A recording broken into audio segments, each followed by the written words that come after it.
బొబ్బిలిపులిలో ఒక డైలాగ్ ఉంటుంది. ఎన్టీ రామారావు గారిది. కోర్టుకి తీర్పుకి మారిపోతూ ఉంటే ఎట్లా మైలాడ్డని చెప్పేసి.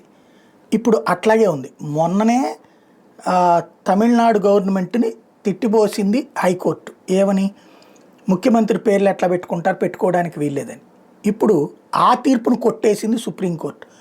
అట్లాంటి పిటిషన్ ఎందుకు వేసామని చెప్పి పిటిషన్ వేసిన ఏఐడిఎంకే అభ్యర్థికి పెనాల్టీ వేసి, ఇది విచిత్రమైనటువంటిది.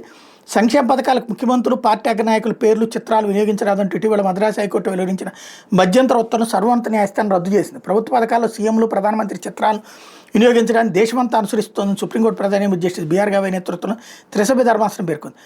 రాజకీయ పోరాటాలకు న్యాయస్థానాలను వేదికలుగా ఉపయోగించుకోరాదని హితవు పలికింది. తమిళనాడు ప్రభుత్వం డీఎంకే పార్టీకి వ్యతిరేకంగా హైకోర్టులో పిటిషన్ వేసిన ఏఐడిఎంకే నేత షణ్ముగంను మందలించింది. న్యాయ ప్రక్రియను దుర్వినియోగపరిచారంటూ 10 లక్షల జరిమానా విధించింది. ఈ మొత్తాన్ని వారం రోజుల్లో తమిళనాడు ప్రభుత్వానికి చెల్లించాలని ఆదేశించింది. అట్లా చేయని పక్షంలో కోర్టు దగ్గరని చర్యలు ఉంటాయని హెచ్చరించింది.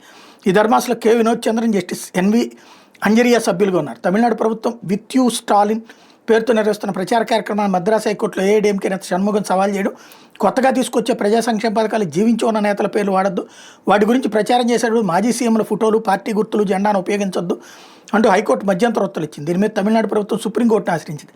హైకోర్టులో వ్యాజ్యం వేసిన పిటిషనర్ మీద సుప్రీంకోర్టు ధర్మాసనం అసహనం వ్యక్తం చేసింది.